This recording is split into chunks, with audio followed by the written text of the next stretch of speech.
ولا قوة إلا بالله العلي العظيم. بسم الله الرحمن الرحيم.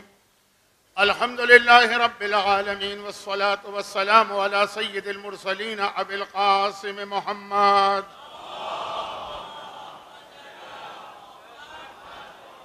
وآله الطيبين الطاهرين الذين أذهب الله عنهم الرجس وطهرهم تطهيرا.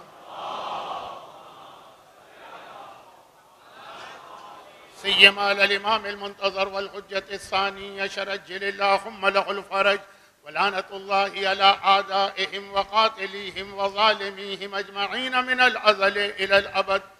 أما بعد، فقد قال الله عز وجل في كتابه المبين: بسم الله الرحمن الرحيم.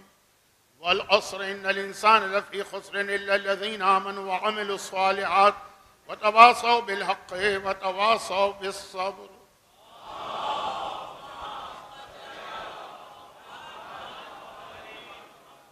کمیونٹی ویلفیئر آرگنائزیشن یعنی CWO کے زیر انتظام 1447 ہجری کے ایام شہادت سیدہ کونین کے سلسلے کی آج یہ آخری مجلس ہے، اور 4 دن کی مجالس کے بعد اب موضوع ایک ایسا بن گیا تھا کہ جو آج کی رات مجھے خود بہت عجیب لگ رہا ہے، لیکن کیا کیا جائے، جو 4 دن ایک آدھ مجلس میں، بلکہ شاید ہر مجلس میں میں ذرا سا اپنے ٹریک سے ہٹ گیا تھا، ہر مجلس میں تھوڑی تھوڑی دیر، جس کے نتیجے میں آج کی مجلس بالکل جو آج کی رات کا حق ہونا چاہیے اس اعتبار سے نہیں ہوگی. جیسا کہ اب تو ہر ایک کے علم میں ہے کہ ہمارے عظیم ترین مراجع مثلاً آیت اللہ العظمیٰ آغا وحید خراسانی یا مرحوم آیت اللہ العظمیٰ شیخ جواد تبریزی، یہ فاطمیہ عاشورہ ہے، اور اس کو اسی انداز سے ہمیں منانا چاہیے جیسے عاشورے کو مناتے ہیں، اور ویسے کم از کم یہ سولجر بازار کا جو علاقہ ہے اس کا ماحول ویسا مجھے اس وقت لگ بھی رہا. وَأَعْظَمَ اللَّهُ أُجُورَنَا وَأُجُورَكُمْ بِمُصَابِنَا هَٰذِهِ. وہی دعا جو ہم عاشور کے دن مانگتے ہیں، وہاں سے میں اپنی بات شروع کر رہا ہوں. اور وَجَعَلْنَاكُمْ مِنَ الطَّالِبِينَ بِالصَّارِحَ مَعَ وَلِيِّهِ الْإِمَامِ. اور اللہ شہزادی کے اوپر ڈھائے جانے والے مظالم کا انتقام لینے کے لیے ہمیں اور آپ کو امام زمانہ کے لشکر میں شامل کرے. لیکن سیرت سیدہ کے حوالے سے کل رات کی گفتگو ایک بہت اہم موڑ پہ پہنچی تھی، اور وہ کل رات کی گفتگو جو ابھی میں نے عاشورے والی دعا دہرائی ذرا سا ایک لفظ بدل کر، تو عاشورے کے حوالے سے جو واقعہ ہمارے سامنے آتا ہے انتقام نا، تو مختار کا انتقام، پھر وہ کٹے ہوئے سر آنا، پھر چوتھے امام کی دعا، اسی کو آگے بڑھا کر چوتھے امام کی دعا سے بات کو میں شہزادی کونین کی دعا تک پہنچانا چاہتا ہوں. یہ ذرا سا ہم تاریخ میں الٹا سفر کر رہے ہیں. کل رات کے مجلس کا آخری حصہ یہی تھا نا کہ چوتھے امام نے ایک دعا مانگی تھی 61 ہجرہ میں دربار ابن زیاد میں، اور 9 ربیع الاول 67 ہجرہ کو یہ دعا قبول تو اسی وقت ہو گئی ہوگی، لیکن اس کی قبولیت کا منظر ہمارے سامنے 6 سال کے بعد 9 ربیع الاول 67 ہجرہ کو یا شہر مدینہ میں یا شہر مکہ میں. دیکھیں یہ ایک اختلاف ہے روایت میں کہ وہ کٹے ہوئے سر کس شہر میں آئے، اور اس وقت امام نے سجدہ شکر میں وہ جملہ کہا جس نے لوگوں کو اس جانب متوجہ کیا کہ آخر یہ امام کیا فرما رہے ہیں کہ اے خدا تیرا شکر کہ اس وقت میری یہ دعا قبول ہو. مگر تاریخ میں الٹا سفر کیجیے، شہزادی کونین کا بھی ایک ایسا ہی سجدہ ہم کو ملتا ہے، اور تقریباً یہی الفاظ کے ساتھ، کیونکہ ان 4 مجالس کا موضوع شہزادی کی شہادت کے حوالے سے 5 میں سے پہلی 4 مجالس کا موضوع جو مجھے بنانا تھا، اس میں شہزادی کا یہ سجدہ آنا تھا. لیکن اب کیا کیا جائے، پہلی 4 مجالس میں بات نہیں ہوئی، تو آج 5ویں مجلس میں ہی اسی سے بات شروع کرتا ہوں. اور وہ یہ ہے کہ شہزادی مولا کو اپنے حجرے میں داخل ہوتے دیکھ رہی. اپنا حجرہ کیا مطلب وہی ایک ہی حجرہ ہے.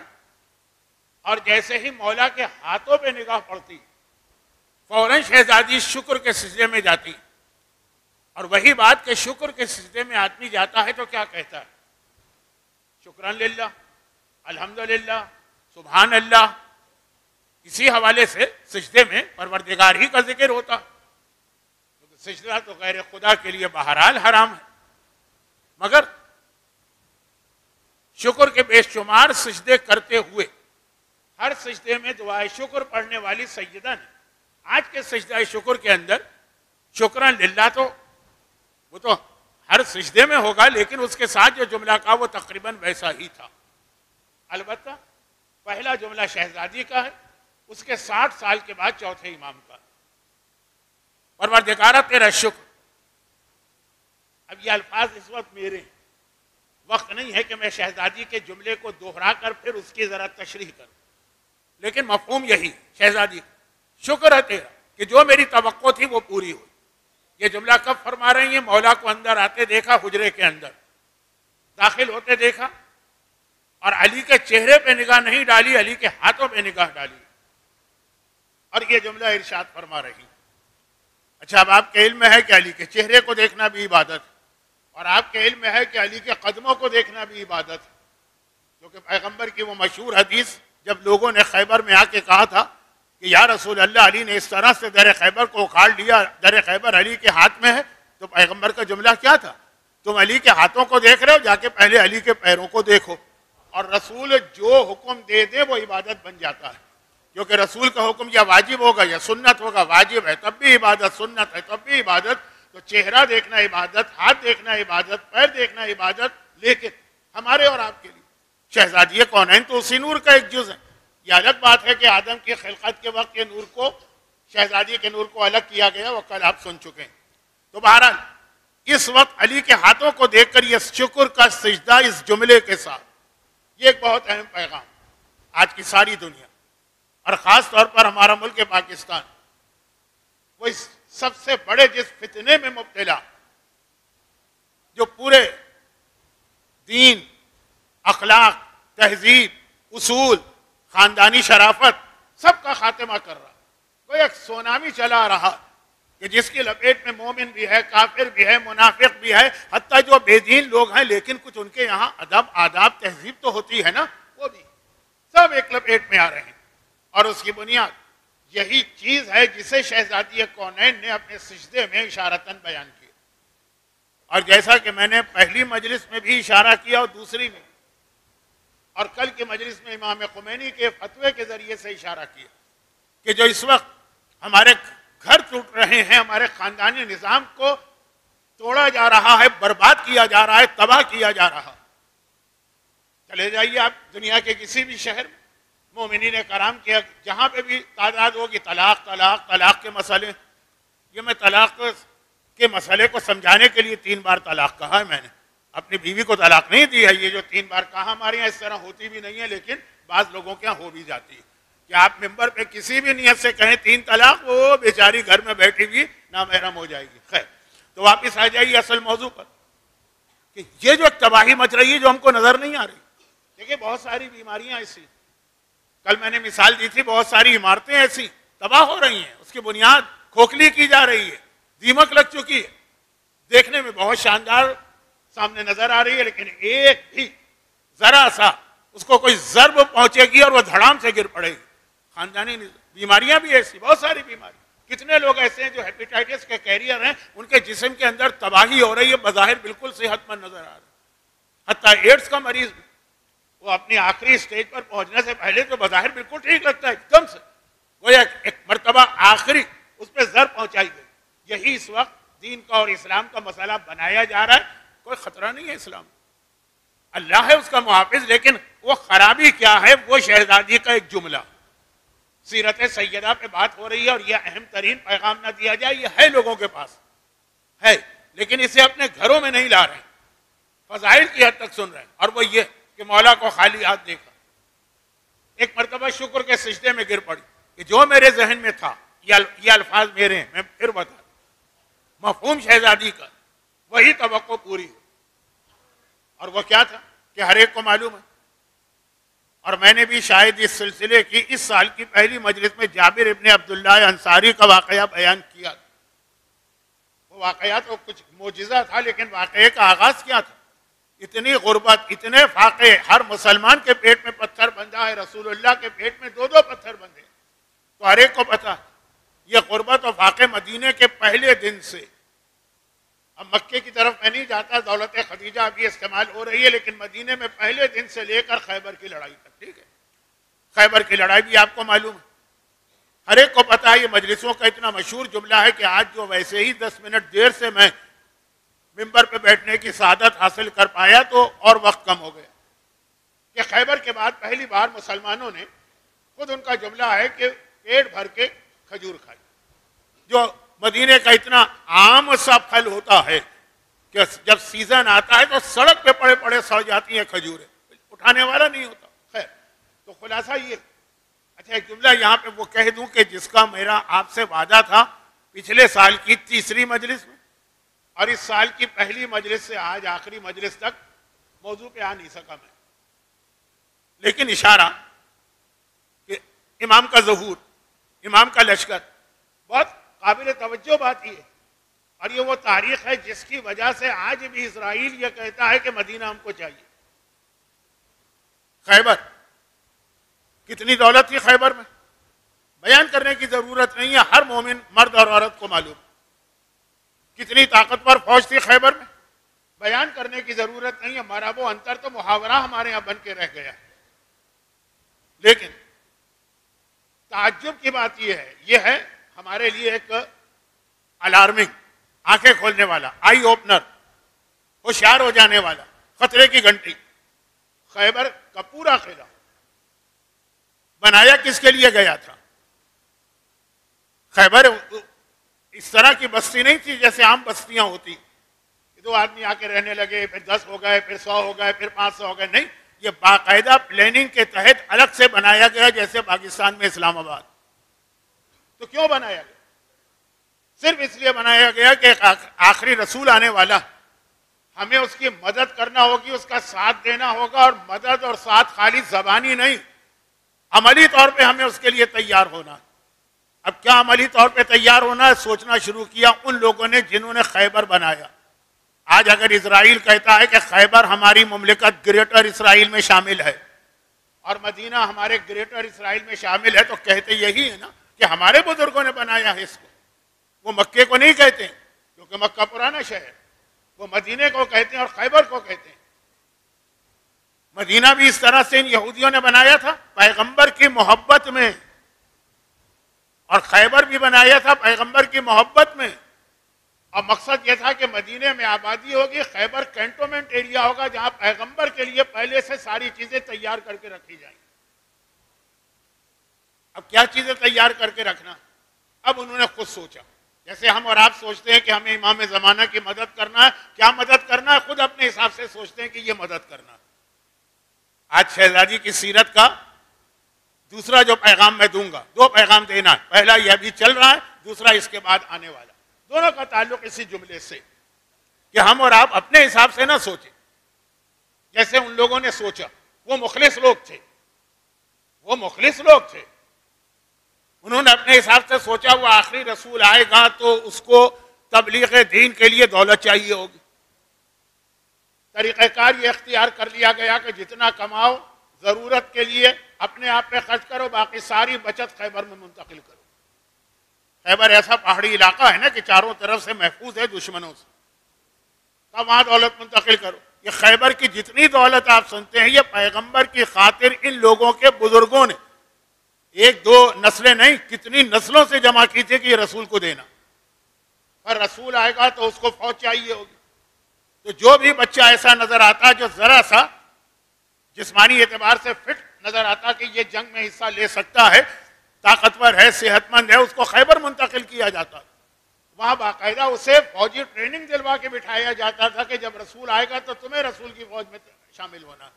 بلکہ اگر میں جملے کو یہاں پہ کہہ کے بات ختم کر دوں کہ مرحب و انتر تیار اس لیے کیے گئے تھے، ان کے بزرگوں نے تیار اس لیے کیا تھا کہ آخری رسول کو فوج چاہیے ہوگی اور فوج میں نوجوان اور طاقتور سپاہی چاہیے ہوں گے. یہ نوجوان وہاں بھیجے گئے اور ان کو باقاعدہ فوجی ٹریننگ. اب ایک جملہ میں کہہ دوں, یہ تو ایک الگ موضوع تھا جو میں نے چھیڑ دیا, لیکن اس کا تعلق جو شروع میں نے دعا بھی مانگی کہ اللہ ہمیں امام کی فوج میں شامل کرے شہزادی کونین کے مظالم کے انتقام کے لیے, اور جو شہزادی کی سیرت کا پیغام بھی ہے, اس لیے اتنی سے میں نے تمہید کو ذرا لمبا کر دیا. خیبر خلاصہ کیا نکلا, یہ ساری دولت خیبر کی, جو اکثر ہے نا کہ خیبر فتح کیا تو مسلمانوں کو اتنا مال غنیمت ملا, اس جملے کو کریکٹ کر لیں. خیبر کو فتح کیا گیا تو مسلمانوں کو وہ امانت ملی جو مسلمانوں کے لیے ان کے بزرگوں نے رکھی. وہ کسی کا مال انہوں نے نہیں لیا, وہ اپنا مال لیا.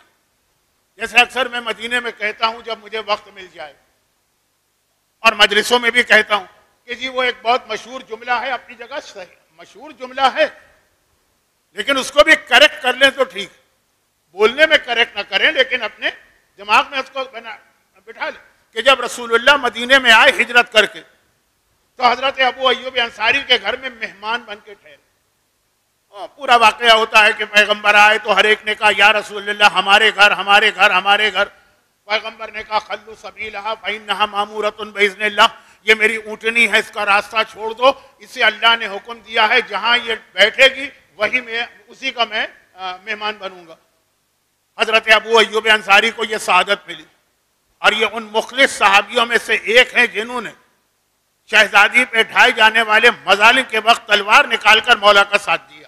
ایک لسٹ ہے, اس کے اندر سلمان ہیں, مقداد ہیں, تو مشہور ہیں, ابو ایوب انصاری بھی ہیں, خزیمہ ابن ثابت انصاری بھی ہیں, خالد ابن سعید ابن عاص بھی ہیں. خیر آخر وقت تک محب اہل بیت رہے. اتنے محب اہل بیت ابو ایوب انصاری کہ جب زمانے کے امام زمانہ کی والدہ نے جناب نرجس خاتون کو جو کنیز کے شکل میں بغداد تک پہنچ گئی تھی, وہاں سے سامرہ بلوانا تھا, تو 10ویں امام نے جس شخص کو بلایا وہ انصاری تھا.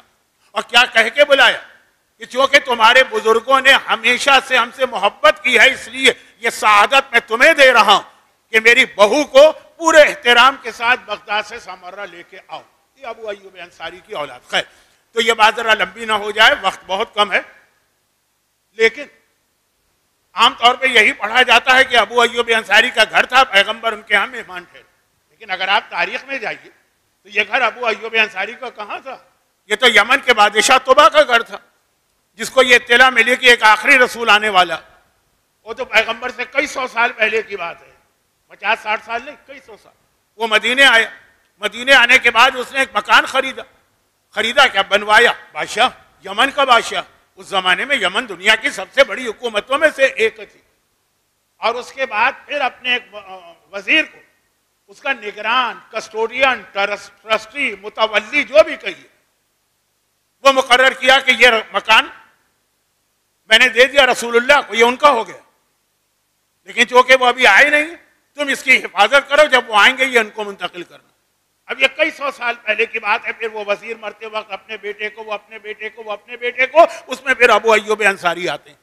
تو رسول خدا بھی کسی اور کے گھر میں نہیں ٹھہرے, اس گھر میں ٹھہرے ہیں جو بطور گفٹ یمن کے بادشاہ نے کئی سو سال پہلے ان کے لیے بنایا تھا. خیبر میں جو مال غنیمت ملا, ظاہری اعتبار سے تو ہم یہی کہیں گے کہ جنگ کے نتیجے میں ملا, لیکن یہ ساری دولت جن لوگوں کی تھی, جو لوگ اس وقت خیبر میں تھے, یہ ان کی دولت نہیں تھی, یہ ان کے بزرگوں نے جمع کی تھی کئی نسلوں سے.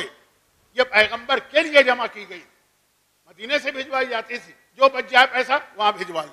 اور یہ فوج تو کتنا اینٹی کلائمیکس ہوا کہ جو فوج رسول خدا کی حمایت کے لیے, حفاظت کے لیے, مدد کے لیے, تبلیغ اسلام کے لیے بنائی گئی, وہی اسلام کی سب سے بڑی دشمن بنی.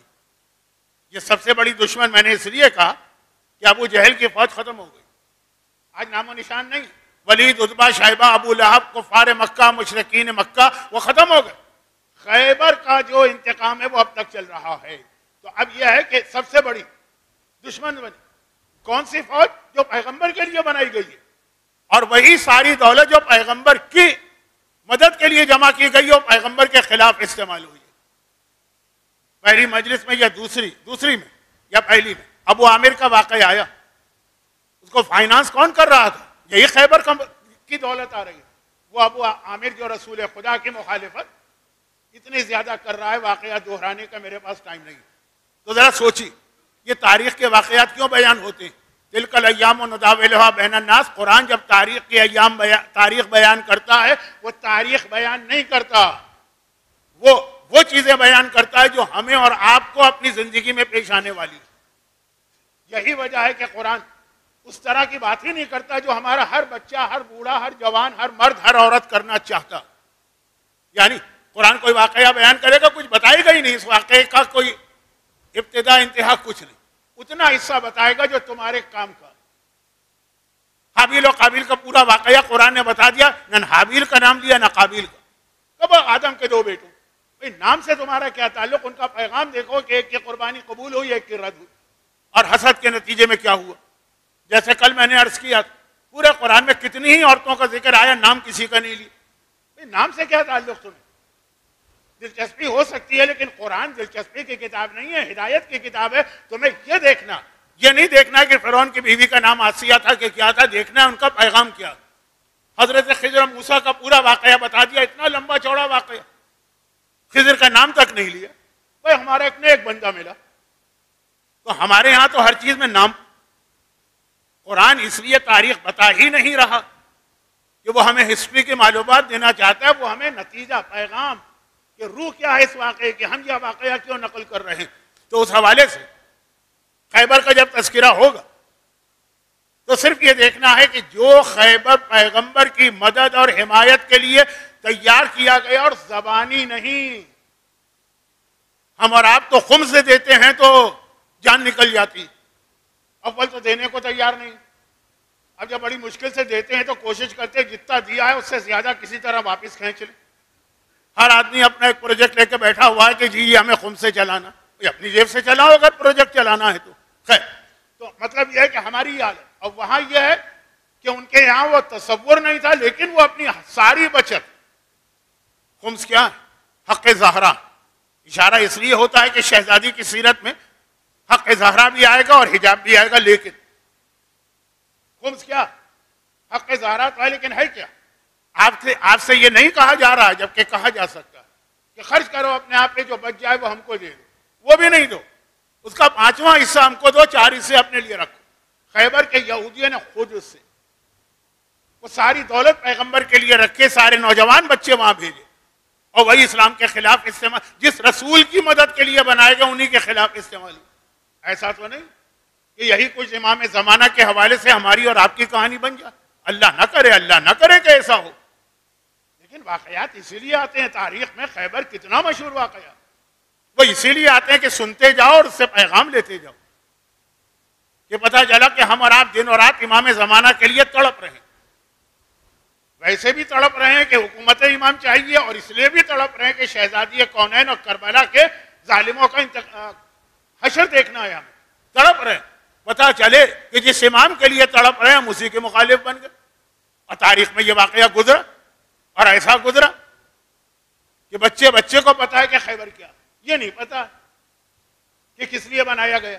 تو اب بات یہ ہو رہی ہے کہ جب خیبر کا مال غنیمت آ گیا، یہ میں نے صرف اس لیے کہہ دیا کہ بعض اوقات دل چاہتا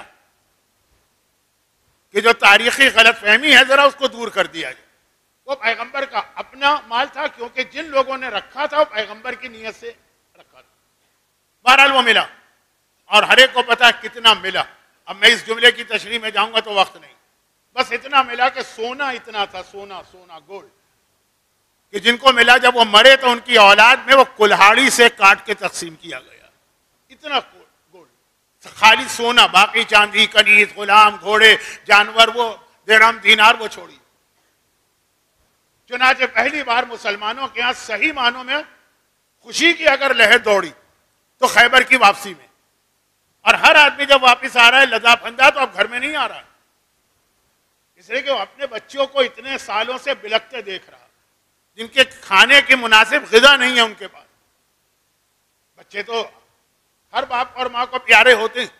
بچوں کی کبھی خواہشات بھی ہوتی ہے، فلاں کھلونا چاہیے، فلاں ٹوائے چاہیے، آئی فون 17 چاہیے، فلاں چیز چاہیے نا. خواہشات تو ہوتی.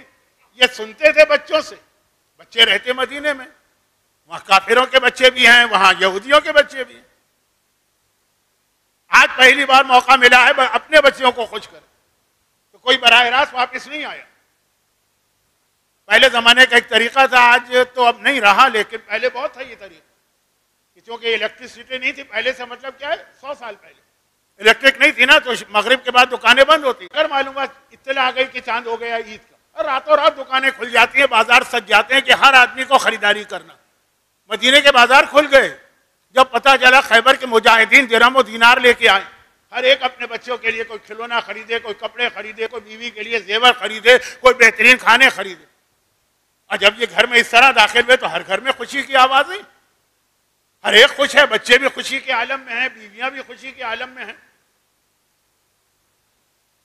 اور اب سب ایک ساتھ تو نہیں آئے نا، آرام آرام سے آ رہے ہیں، 10 آدمی پہنچے ان کے گھر میں، یہ خوشی ہوئی، تو اب باقی جتنی عورتیں ہیں جن کے شوہر آ رہے ہیں وہ دروازے پہ آ کے کھڑی ہو گئی کہ ہمارا شوہر آ رہا ہے، دیکھیں کس حالت میں آ رہا ہے۔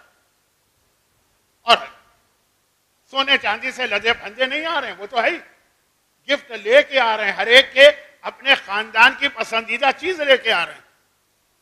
سب سے آخر میں مولا پہنچے، میدان جنگ میں سب سے پہلے آپ کو علی نظر آئیں گے، آج آپ کو سب سے آخر میں آتے نظر آ رہے ہیں۔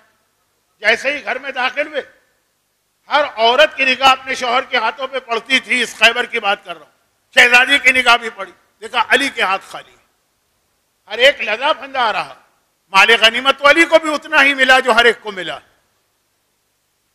وہ شرعی اصول تھا نا، جعفر طیار کو پیغمبر نے ایک درہم نہیں دیا، کیونکہ وہ خیبر کی جنگ ختم ہونے کے 5 منٹ کے بعد پہنچے، 5 منٹ، لیکن ادھر جاؤں گا تو بات کہیں کی کہیں چلی جائے گی، خلاصہ یہ خالی ہاتھ۔ شہزادی نے سوال کیا کہ اے ابو الحسن، کیا بابا نے آپ کو کچھ نہیں دیا تھا؟ یہ کیسے ہو سکتا؟ عادل خدا کا عادل نمائندہ، جو سب کو ملا وہ مجھے بھی ملا، تو آپ کے پاس تو کچھ بھی نہیں، نہ مال غنیمت میں سے کچھ ہے، نہ بچوں کے لیے کچھ ہے۔ کہا جب میں مدینے میں داخل ہو رہا تھا تو قبا بستی میں نے دیکھا، قبا اس زمانے کا سلم ایریا تھا مدینے کا، آج تو ماشاءاللہ آپ جاتے ہیں نا زیارت پہ، مسجد النبوی سے قبا تک کیا شاندار انہوں نے ٹورسٹ اٹریکشن کے لیے پورا علاقہ بنا دیا۔ اس وقت وہ شہر سے باہر غریبوں کی جھوپڑ، جس کو بمبئی میں کہتے ہیں جھوپڑ پٹی تھی، اور وہاں کون رہتا تھا؟ بدر، احد، خندق اور اس کے درمیان جو جنگیں ہوئیں، ان میں جو مسلمان مارے گئے ان کی بیوائیں اور ان کے یتیم بچے، غریب ہی لوگ جائیں گے نا یہاں پہ۔ کہا میں دیکھا کہ ہر گھر کے دروازے پہ خاتون کھڑی ہیں، بچے کھڑے، بڑی حسرت سے دیکھ رہے ہیں کہ ہمارا بابا تو بدر میں مارا گیا، خیبر میں نہیں تھا، وہ تو فاقے تھے، ہمارا بابا تو خندق میں مارا گیا، خندق میں صرف سعد ابن معاذ شہید ہوئے، لیکن احد میں مارا گیا۔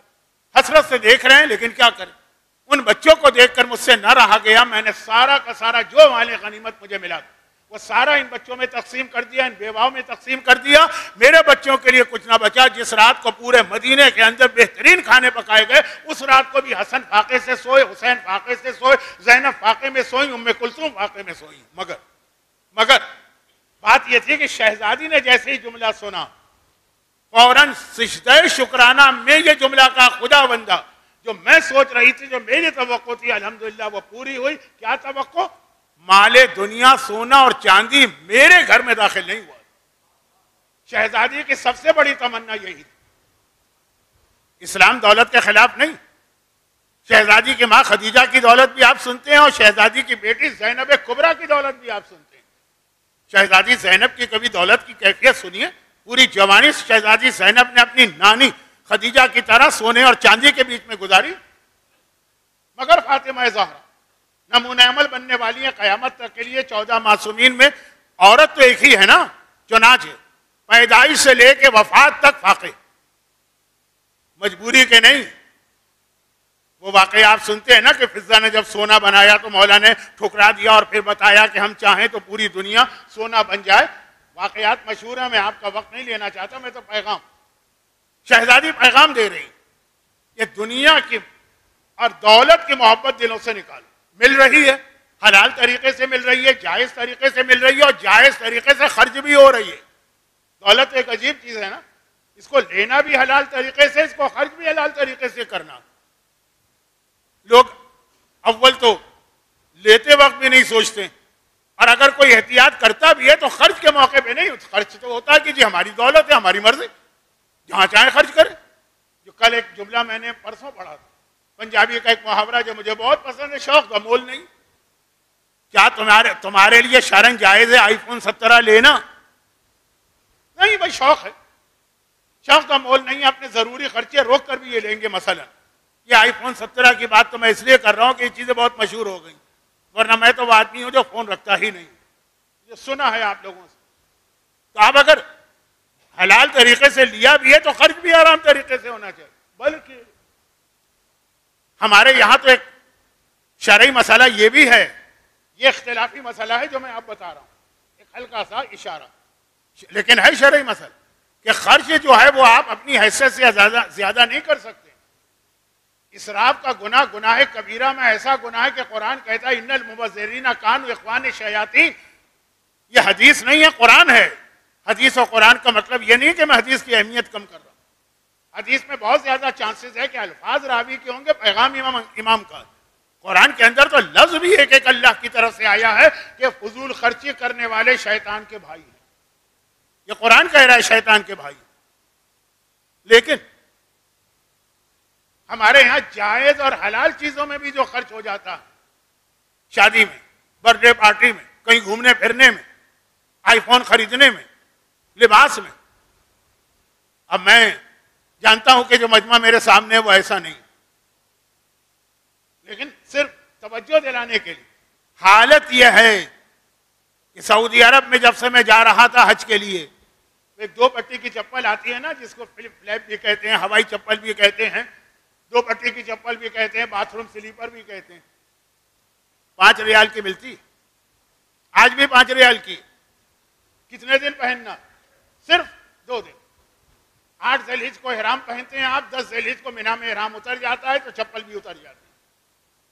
شرعن بات کر رہا ہوں، اگر کوئی اپنی آسانی کے لیے پہنا رہے تو حرج نہیں ہے، لیکن شرعن 2 دن، وہ بھی مردوں کے لیے 2 دن. 5 ریال کی چیز.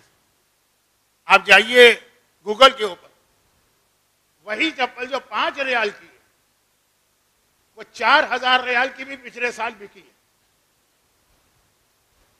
سونے کی بنی ہوئی تھی، پلاٹینیم کی بنی ہوئی تھی، ڈائمنڈ لگے ہوئے تھے اس کے اندر.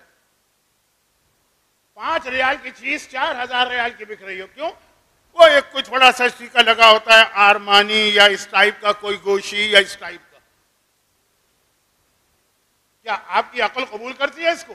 لیکن اتنا قبول کرتی ہے کہ مجھے یاد ہے 2 سال پہلے ایسے ہی فن کے طور پر، ایز اے فن، میں مکے میں بیٹھا تھا. میں نے کہا چلو میں بھی دیکھوں، یہ سنا ہے کہ 4000 ریال کی ہے، ہم کون سا خریدنے جا رہے ہیں، چیک کریں بات صحیح ہے کہ نہیں. میں گیا تو تھی.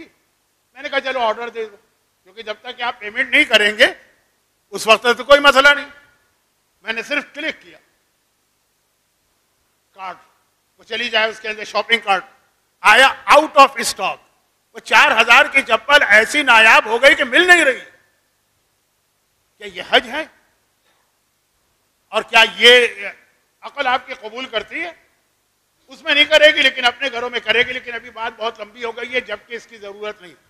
لیکن بات یہ ہو رہی کہ خرچ کرنے کے حوالے سے بھی ایک فتویٰ ہے جس میں آغا ثانی، آغا کوئی، احتیاط واجب، کچھ تفصیلات ہیں جس کا وقت نہیں، کہ حتیٰ اگر نیکی کے کام میں بھی آپ اپنے حیثیت سے بڑھ کے خرچ کر رہے ہیں تو اس کو بھی جائز نہیں سمجھا گیا. بعض مہاراجوں نے جائز سمجھا.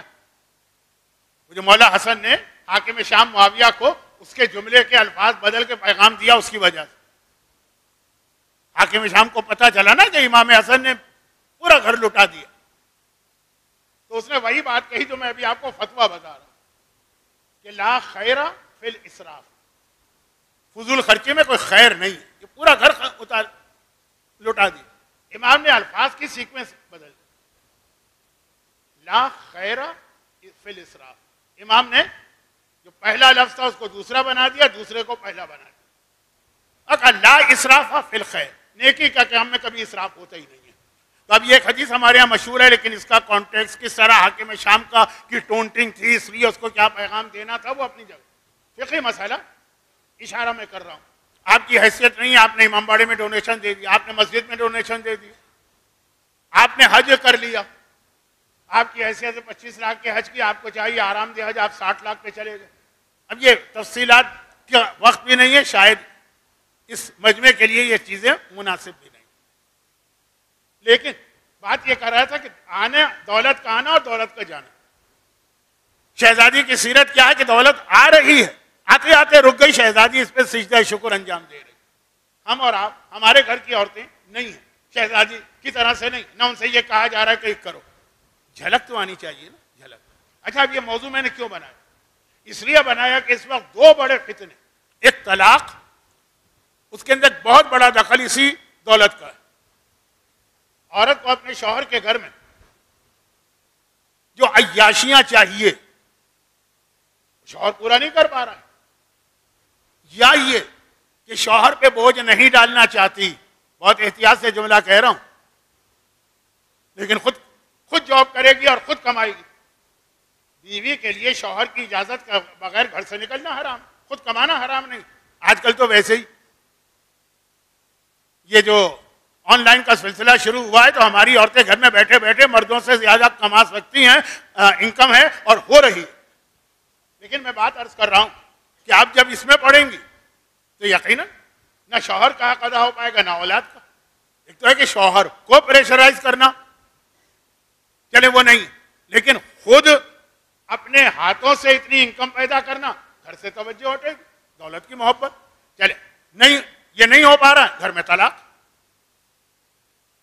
اب بہت ساری چیزیں ہیں لیکن چونکہ میرے پاس وقت نہیں, ہر گھر کا مسئلہ, لیکن یہ آج کا موضوع میرا نہیں تھا. پہلی 4 مجلسوں میں اس کو مجھے بیان کرنا تھا کیونکہ پچھلے سال کی آخری مجلس کا آخری حصہ یہی تھا, لیکن اب کیا کروں, وقت نہیں ہے. دوسری چیز جو میں کہنا چاہ رہا ہوں, جو میں نے کہا نا کہ تہس نہس ہو رہا ہے معاشرہ, اسلامی معاشرہ نہیں. ایک جملہ میں کہنا نہیں چاہتا ہوں لیکن بعض اوقات اس لیے کہنا پڑتا ہے کہ بعض لوگ سمجھتے ہیں کہ مولوی ملا یہ ممبر پہ آنے والے, یہ نماز روزے کی بات کرنے والے, انہیں کیا پتہ دنیا کیا, ملا کی دوڑ مسجد تک, یہ تو ایسی افلاطونی اور ہوائی باتیں کرتے ہیں, پریکٹیکل لائف میں آئے تو پتہ چلے. تو بعض اوقات کہنا پڑتا ہے, وہ نہ کبھی تکبر کی نیت سے ہوتا ہے, نہ اپنی بڑائی ظاہر کرنے کے لیے, نہ کوئی شو آف کرنے کے لیے. اور وہ یہ ہے کہ بہرحال آج کل حالات کے تحت میں کیسے علاقے میں ہوں, یہ دنیا کے ترقی یافتہ ترین اور بہترین علاقوں میں سے ایک, one of the best, best نہیں کہہ رہا ہوں, ون آف دا بیسٹ. تو وہاں یہ مسئلہ پیش آتا ہے, انٹرفیت, مختلف مذاہب کے لوگ جمع ہوتے ہیں, عام آدمی نہیں, علماء, یہودی ربی بھی آتے ہیں, عیسائی پادری بھی آتے ہیں, بدھ مونک بھی آتے ہیں, ہندو پنڈت بھی آتے ہیں, مومنین بھی آتے ہیں. کیوں کہ یہ اس وقت جو ایک فتنہ بنا ہے یہ میڈیا, اس کی باقی چیزیں چھوڑیں, مگر اس کی وجہ سے جو ہمارے مرد اور عورتیں دولت کی محبت میں اندھے ہو گئے, جب سے یہ ڈالر ملنے لگے ہیں. اب مجھے معلوم ہے کہ جو مجمع میری مجلس سن رہا ہے نہ ان کے گھر کا یہ ماحول ہوگا, نہ جو خواتین میری مجلس سن رہی ہیں ان کے ذہن میں یہ خیال آیا ہوگا, تو اس کی طرف میں جا نہیں رہا ہوں, اشارہ کر رہا ہوں. اس دولت کی محبت میں ہماری بچیاں کتنی ننگی ہوئی جا رہی ہیں, ٹک ٹاک کے اوپر, انسٹاگرام کے اوپر, ہر ایک اس فکر کے اندر لگا ہوا ہے کہ زیادہ ویوز ملے تو زیادہ ڈالر ملے. یہ میرا موضوع نہیں, یعنی موضوع نہیں کا مطلب یہ ہے کہ میری فیلڈ نہیں ہے, لیکن جو دیکھ رہا ہوں آنکھوں کے سامنے, پورا معاشرہ تباہ ہو رہا ہے. وہ جو ہم لوگ جمع ہوتے ہیں جب انٹرفیت والے, جس میں عیسائی, یہودی, پنڈت, سکھ, بدھ, مسلمانوں کے عالم, ہمارے علماء جمع ہوتے ہیں, سب کا ایک ہی مرثیہ ہوتا. کیسے اس کو روکا جائے؟ اس میں تو اتنی کشش پیدا ہو گئی ہے کہ نہ شراب میں یہ کشش ہے, نہ جوئے میں یہ کشش ہے, اور ایسی ایسی لڑکی. میں نے تو منع کر دیا, لیکن میں بہت احتیاط کے ساتھ ایک جملہ کہہ رہا ہوں, میں نے منع کر دیا. کس چیز کو؟ ایک صاحب نے مجھے بتایا کہ مولانا میں ٹک ٹاک پہ دکھاؤں, یہ کھارادر یہ سولجر بازار کی بچی ہے, آپ کو یقین نہیں آئے گا کہ کن کپڑوں میں, اور ایک انچولی کی بچی تھی, اور ایک ملیر کی بچی تھی, اور ایک خوجہ جماعت کی ممبر تھی, اور 2 سیدانیاں تھیں, الگ الگ. میں نے کہا یہ ریسرچ آپ ہی کرتے رہیے, ہمارے لیے تو اس کو دیکھنا بھی حرام, مگر کم از کم یہ اندازہ ہو رہا ہے کہ یہ آگ ہمارے گھروں میں آ گئی ہے. صرف پیسے کی محبت نہ, دولت چاہیے. اسلام میں 2 بہت خطرناک چیزیں بتائی گئی, اور یہ آپ کے لیے کم خطرناک ہیں, ہم لوگوں کے لیے زیادہ خطرناک.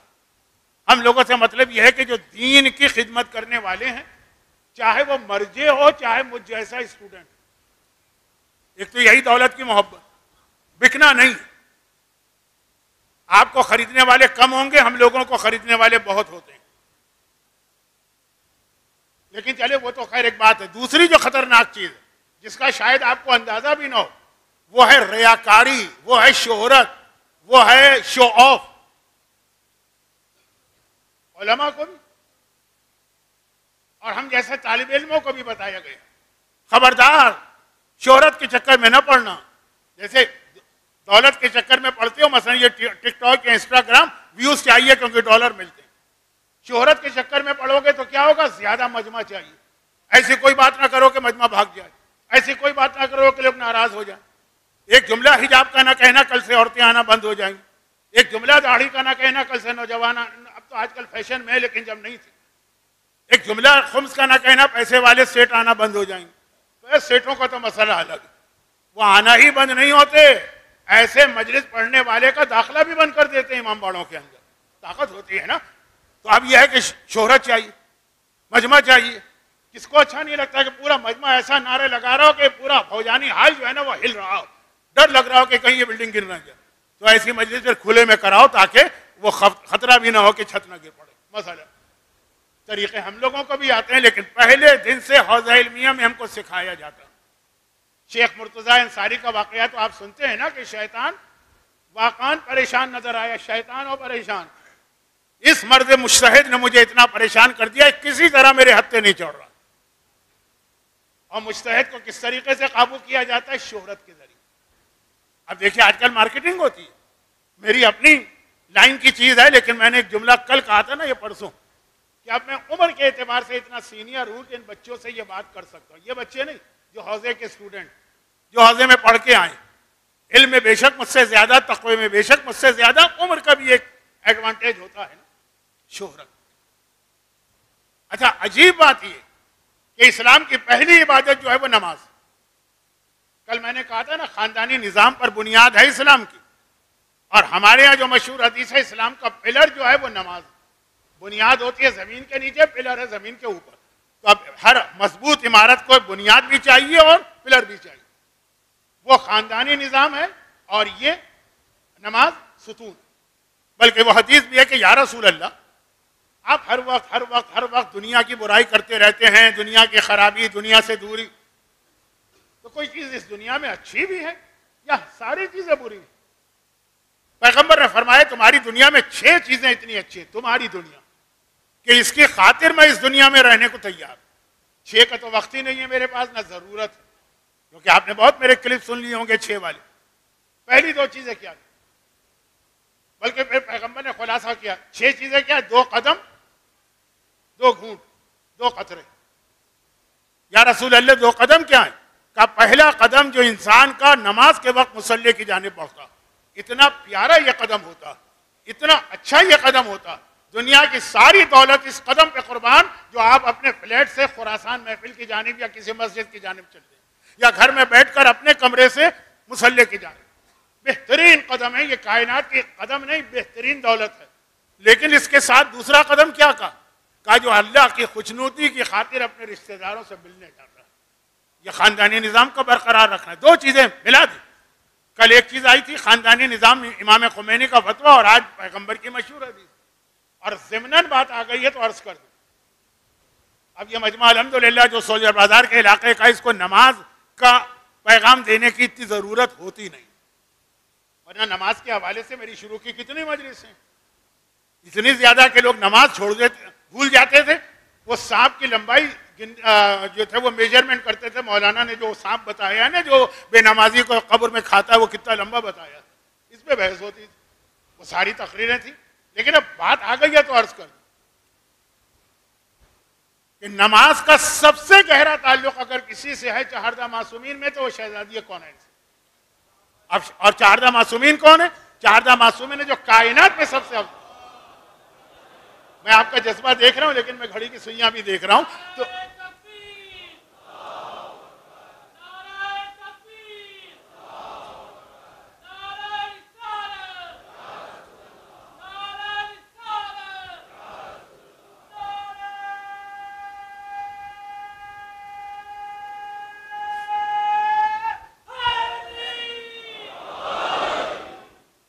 کائنات میں افضل ترین چہردہ معصومین، اور چہردہ معصومین میں شہزادی کونین اتنی افضل کہ اگر آسمان پہ تعارف کی ضرورت پڑے تو ہم فاطمہ تو وابوہا وبالہا وبنوہا کہہ کر فاطمہ کو وجہ تعارف بنایا جاتا ہے نماز۔ اچھا آپ نے ہمیشہ ایک جملہ سنا ہوگا کہ نماز اور حسین، نماز اور کربلا۔ میرا انداز مذاق کا اگر ہو گیا تو میں معذرت خواہ ہوں۔ حسین کو بھی نماز، ظاہری طور پہ کہہ رہا ہوں سکھائی تو فاطمہ نے، خیر وہ امام معصوم ہے، کوئی سیکھنے سکھانے کی ضرورت نہیں، لیکن جس گھر میں حسین نے آنکھ کھولی وہاں نماز تھی۔ لیکن نماز کا فاطمہ سے کتنا گہرا تعلق، فاطمہ کا چاہنے والا اور فاطمہ کی ماننے والی ہر گناہ کرے گی، نماز میں کبھی سستی اور لاپرواہی نہیں ہوگی۔ دو مختصر دلیلیں دے دوں وقت کی کمی کی وجہ سے، ورنہ یہ دونوں پر تو میں کئی گھنٹے بات کر سکتا ہوں۔ پہلی بات، ہر ایک کو یہ معلوم ہے کہ فاطمہ کا ایک نام ہبہ بھی ہے۔ ہبہ مانے گفٹ، ہبہ مانے تحفہ، اور یہ گفٹ اور تحفہ اس لیے کہا گیا کہ جب رسول خدا معراج پر گئے تھے، ہر جگہ کا دستور ہے کہ جب کوئی مہمان آتا ہے تو گھر والا اس کو کوئی تحفہ دیتا ہے۔ گرچہ یہ اصول ہم لوگوں کے لیے استعمال نہیں کرتے لوگ، لیکن بہرحال ایک اصول ہے یہ کہ مہمان آتا ہے کوئی تحفہ دیتا۔ اب پیغمبر بطور مہمان گئے، ایک جملہ میں کہہ چکا ہوں، پیغمبر خود سے بن بلائے نہیں گئے تھے، باقاعدہ بلایا تھا فل پروٹوکول کے ساتھ۔ اللہ نے کیا تحفہ دیا؟ تحفہ معراج وجود فاطمہ ہے، وہ سیب کھلایا جنت کا جس سے نور فاطمہ وہاں سے یہاں آئی۔ تو یہ فاطمہ معراج کا تحفہ ہے نا۔ مگر یہ آپ دو حدیثیں الگ الگ سنتے ہیں تو کبھی ملا دیجیے گا۔ دوسری جانب یہ بھی ہر ایک کو پتا کہ اسلام میں جو نمازیں واجب ہوئی ہیں وہ معراج کی رات واجب ہوئی۔ جب اللہ کے رسول معراج پر گئے تھے تو واپس آئے تو نماز دی گئی۔ بلکہ میں اپنے انداز سے ہی جملہ کہہ دوں تو اور زیادہ مزہ آئے گا۔ میں دنیا بھر میں مجلسیں پڑھنے جاتا ہوں، پھر وہ جملہ آ گیا جو مجھے خود ناگوار گزرتا۔ اب تو بچے ماشاءاللہ بڑے ہو گئے، جب چھوٹے تھے تو میں واپس آتا تھا تو بچے پوچھتے تھے کہ کہاں کہاں گئے، کیا گئے۔ اس زمانے میں مجھے تھوڑا سا شوق تھا تصویریں، کیمرے والا، یہ موبائل تو تھا ہی نہیں، اس وقت کی بات کر رہا ہوں۔ تصویریں دیکھتے تھے،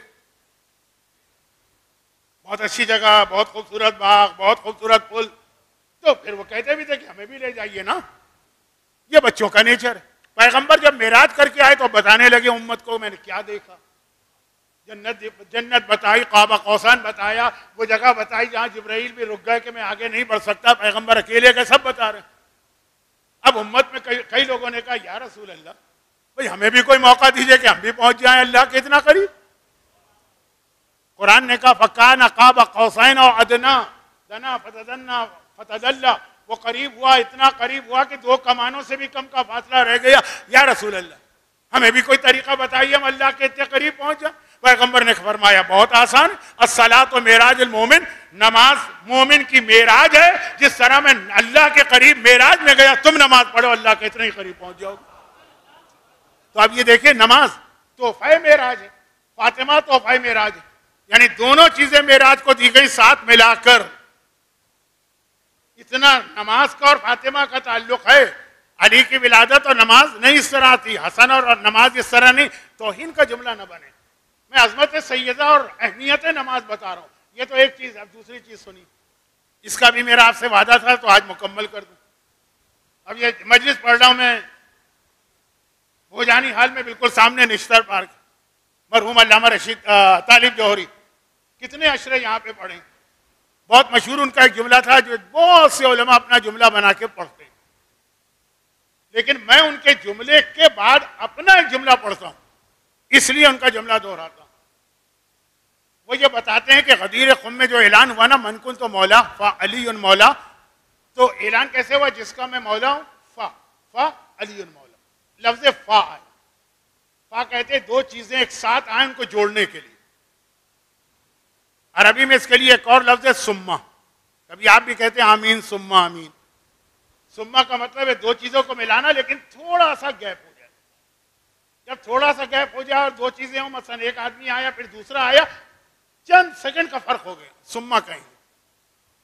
اور اگر کوئی گیپ نہ ہو، ڈھونڈ ڈھونڈ کے آپ تھک جائیں، مائکرو سیکنڈ کا فرق بھی نہ ہو، ایک چیز کے ساتھ دوسری چیز اتنی جڑی بھی آئی، تو اس کے لیے لفظ آتا ہے فا۔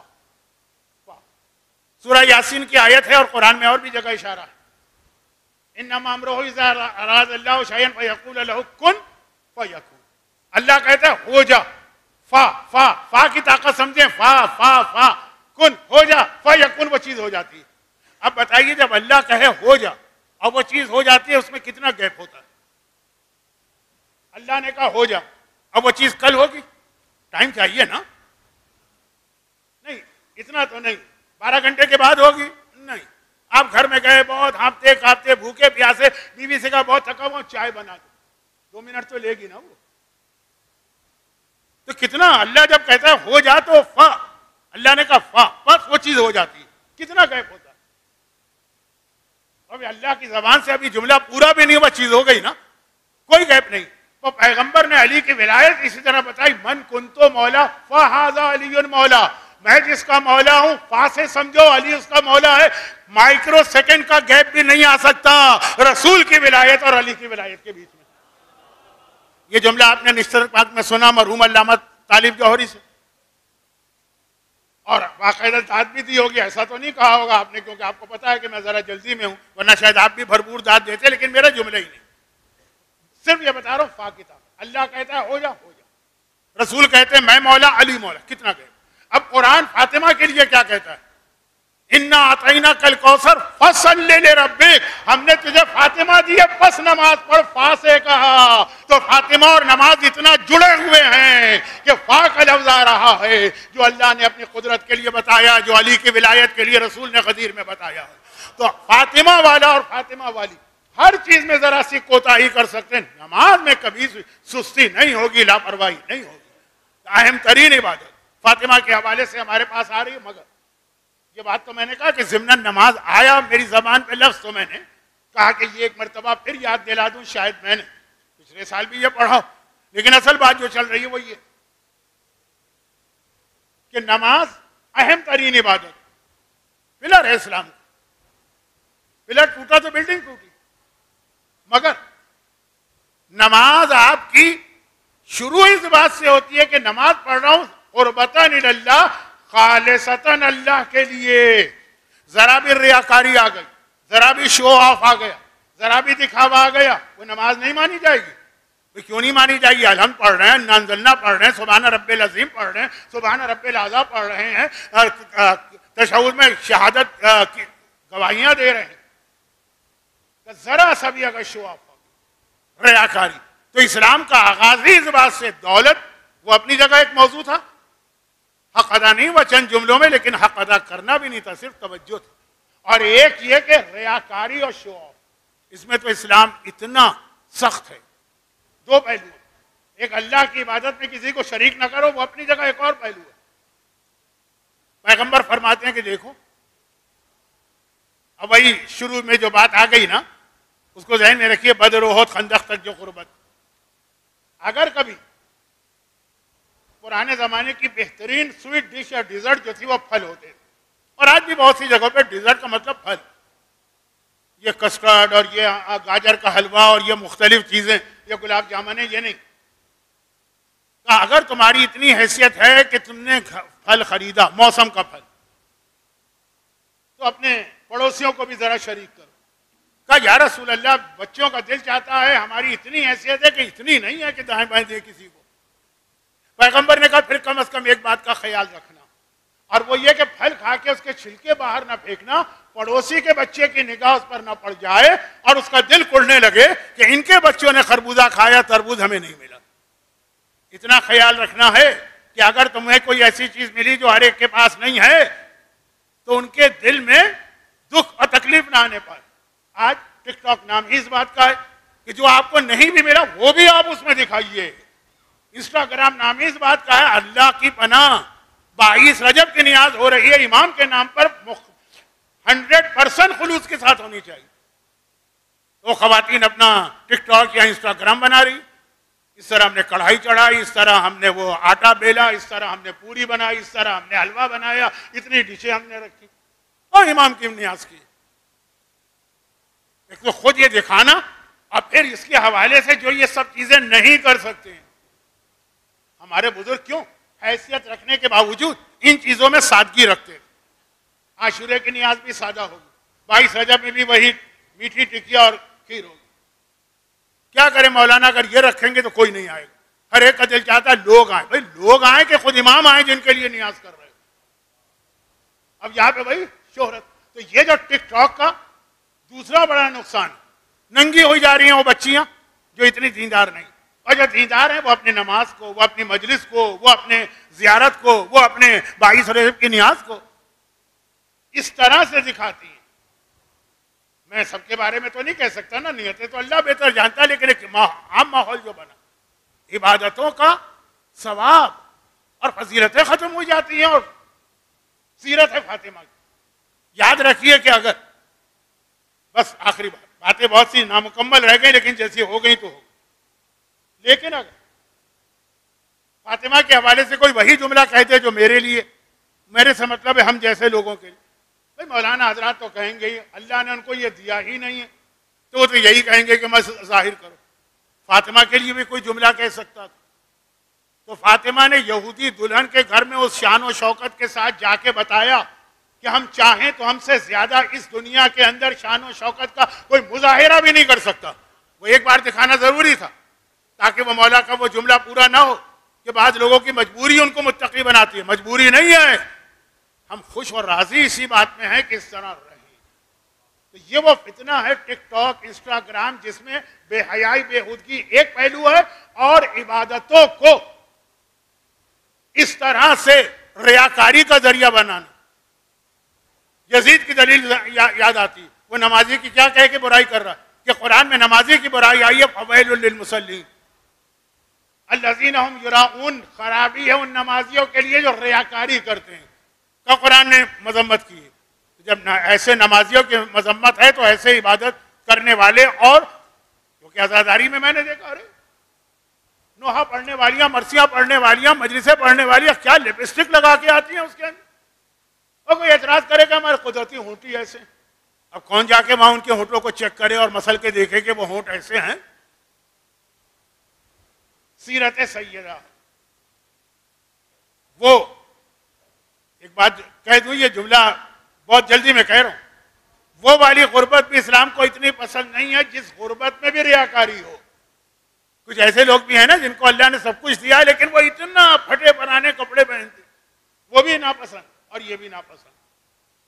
ہاں بس یہاں سے میں مصائب کی طرف آ رہا ہوں. ایک جملہ کہہ، ہاں جب اس راوی نے کہا تھا کہ مولا میں زیادہ سے زیادہ دولت اس لیے جمع کرنا چاہتا ہوں تاکہ اپنے رشتہ داروں کی مدد کروں اور حج کر سکوں. امام نے کہا پھر یہ تمہارا عمل عبادت. عورت پر بھی حج واجب ہے. ایک عورت نے سوال کیا میرے پاس اتنا سونا ہے کہ میں اس کو بیچ کے حج پہ جا سکتی ہوں. نہیں، وہ چیز جو آپ کی ضرورت کی ہے یا جو آپ کی حیثیت کے مطابق ہے اس کو بیچنا ضروری نہیں، بلکہ اگر اس کو بیچ کے حج کریں گے تو وہ واجب حج ہوگا بھی.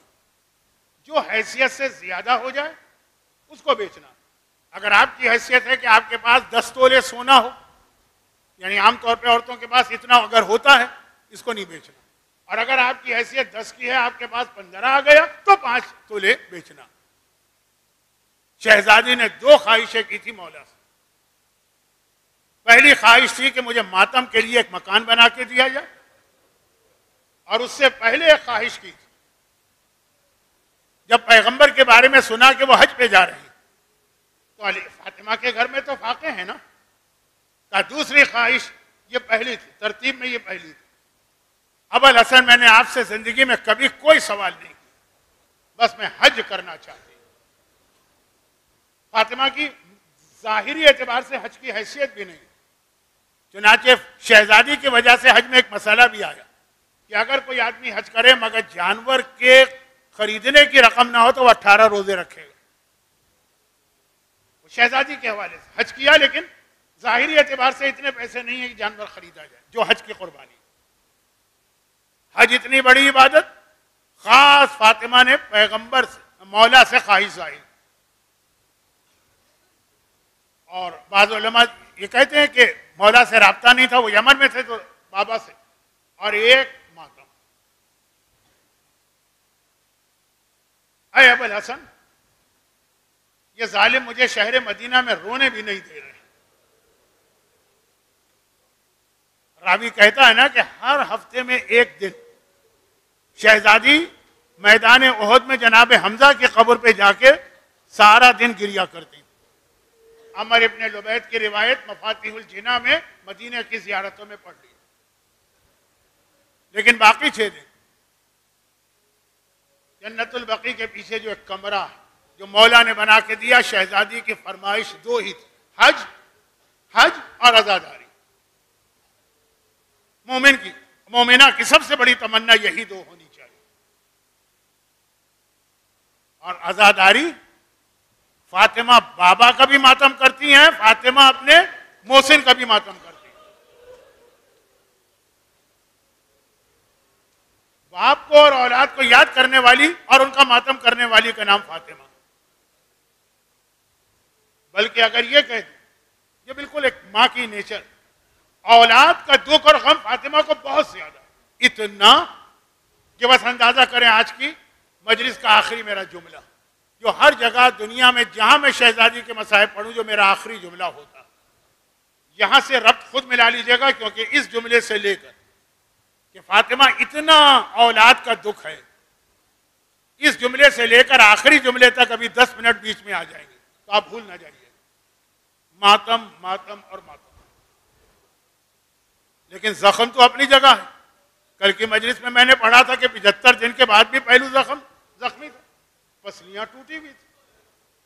بلکہ اپنی جگہ نہیں ہے، زخم بڑھتا چلا جا رہا. چنانچہ فاطمہ کی کمزوری میں بھی اضافہ ہو رہا. روایتوں میں یہاں تک ہے کہ آخری تاریخیں جو آئی تھیں اس میں فاطمہ نماز کے لیے بھی مصلی پر جانے کی طاقت نہیں رکھتی تھی. لیکن جاتی تھی. نماز تو لازم ہے نا، کس طرح جاتی تھی کہ بستر سے اٹھتی ہیں اور مصلی پہ جا رہی ہے. اچھا، کتنا بڑا فاطمہ کا حجرہ ہے، کتنا چلنا پڑتا ہے. آپ مدینے ہو کر آئے ہیں تو آنکھوں سے دیکھا، اتنا چھوٹا سا حجرہ ہے، بستر سے مصلی تک جانا یہ چلنا مشکل ہوتا. فاطمہ ایک ہاتھ دیوار پہ رکھتی، اس کا سہارا لے کے آگے بڑھتی ہیں اور دوسرے ہاتھ سے ٹوٹی ہوئی پسلیوں کو سنبھالتی ہیں. ایک ہاتھ دیوار پر، ایک ہاتھ ٹوٹی پسلی پر، اس حالت میں مصلی پہ جا کے نماز پڑھتی.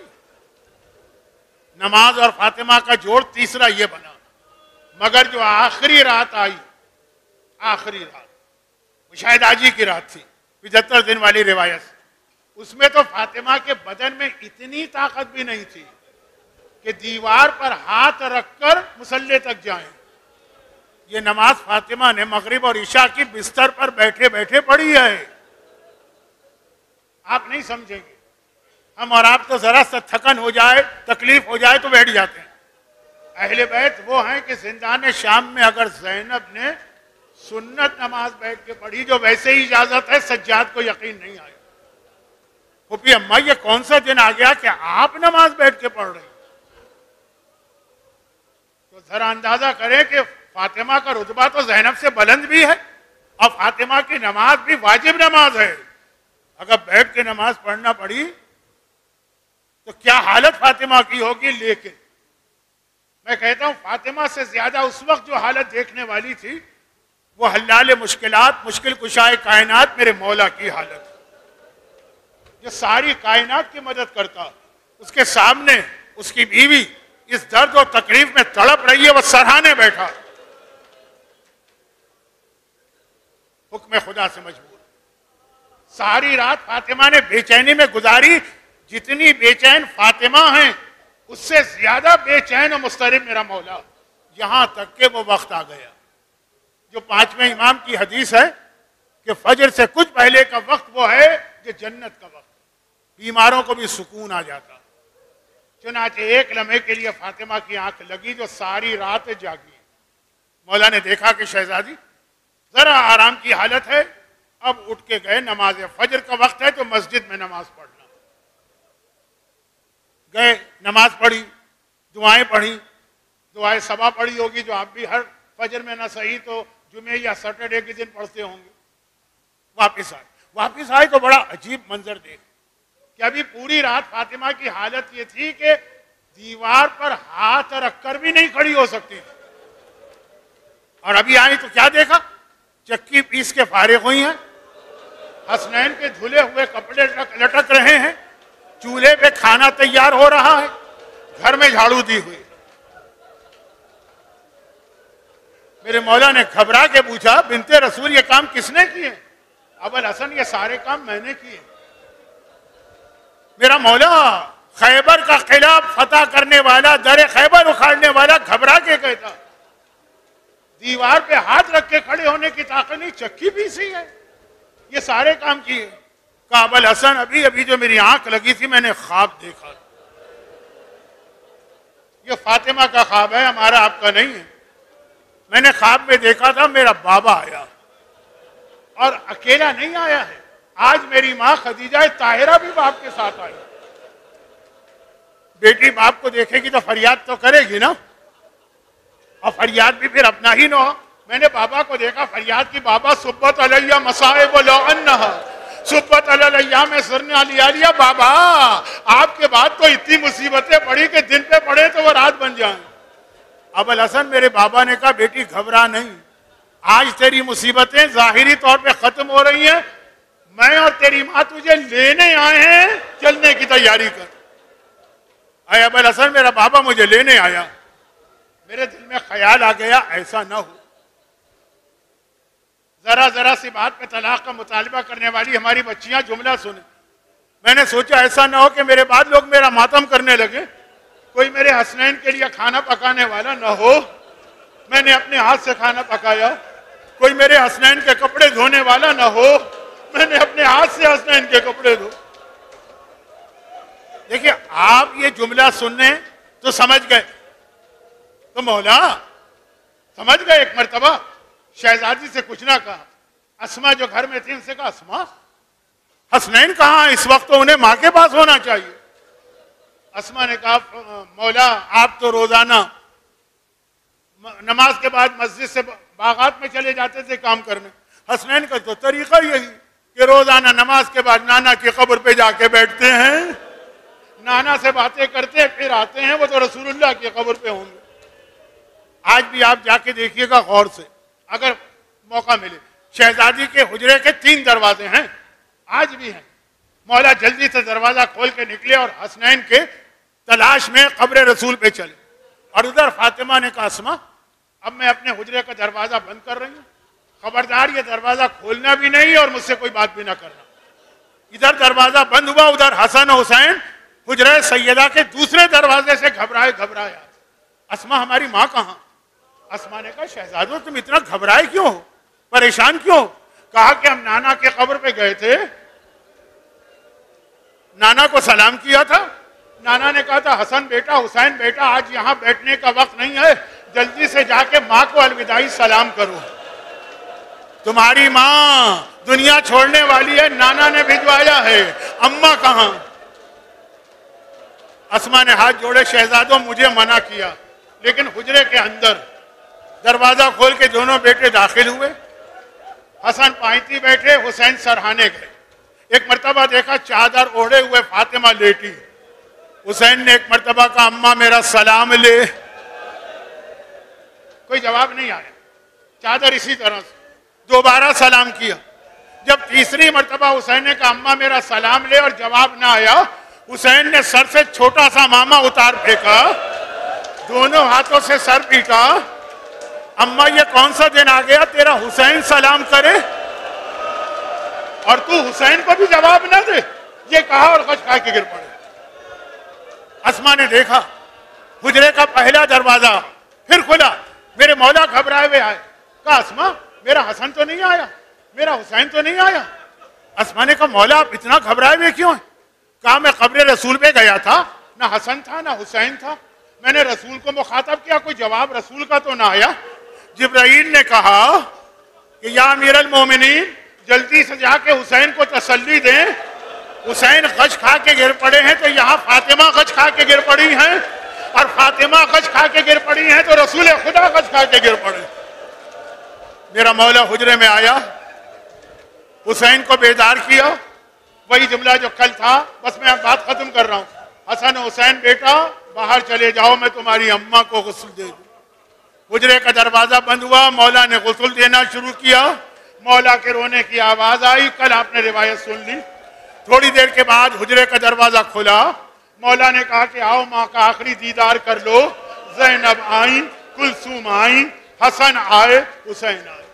حسن بڑا بیٹا, بڑے بیٹے ذرا سمجھدار سوبر ہوتے ہیں. ماں کے پائنتی بیٹھ گئے. حسین چھوٹا بیٹا ہے, چھوٹا بیٹا لاڈلا ہوتا. ماں کے قریب گیا, ماں کفن پہنے ہوئے. اب حسین نے کچھ نہیں کہا, کچھ نہیں کہا. ماں کو دیکھا کفن پہنے ہوئے ہیں, بس ایک بار دونوں ہاتھوں کا پیالہ بنایا, ماں کا چہرہ اپنے ہاتھوں میں لیا اور آسمان کو دیکھ کر کہا واہ غربتا, ارے میں غریب الوطن ہو گیا, ارے میں اکیلا رہ گیا, ارے میں تنہا رہ گیا, میری ماں مجھے چھوڑ کے گئی. بس ایک مرتبہ حسین نے کہا میں غریب الوطن ہو گیا. کفن کی ڈوریاں ٹوٹی, فاطمہ کے دونوں ہاتھ باہر نکلے, حسین کو سینے سے چمٹا لیا. لال, تیری ماں تیری غربت برداشت نہیں کر سکتی ہے, دنیا سے چلی گئی مگر غربت سنی تھی تو حسین کے لیے واپس آئی. حسین کو سینے سے لپٹایا. میری مجلس تمام ہوئی. ایک جملہ, صرف ایک جملہ خود شہزادی سے کہنا ہے. شہزادی, واقعاً حسین کی غربت آپ سے برداشت نہیں ہے, مگر آج تو پھر بھی شہر مدینہ ہے نا, حجرے کی چھت ہے, علی جیسے باپ کا سایہ ہے, حسن جیسا قوت بازو ساتھ میں ہے. ارے حسین کی غربت دیکھنا ہے تو عصر عاشور آئیے, کربلا کی جلتی رہتی ہے. حسین اکیلے ذوالجناح پر ہیں, نہ عباس ہیں, نہ اکبر ہیں, نہ علی ہیں, نہ حسن ہیں. ارے شہزادی ذرا دیکھیے آپ کا حسین کتنے زخم کھا کے گھوڑے سے گر رہا ہے. ارے یہاں آ کے حسین کو سہارا دیجئے. اور بعض علماء نے لکھا ایک سیاہ پوش بی بی جلتی ریتی پہ آ کے بیٹھ گئی, گودی کو پھیلا دیا, آ میرے لال میری گودی میں آ, تیری ماں تجھے سہارا دینے کا. خداوندہ ان صاحبان ایمان مومنین اور مومنات کے اس گریے کا واسطہ, غم اہل بیت, غم زہرا, غم حسین کے سوا ان کو اور ان کی اولادوں کو دنیا اور آخرت کی ہر پریشانی سے محفوظ فرما.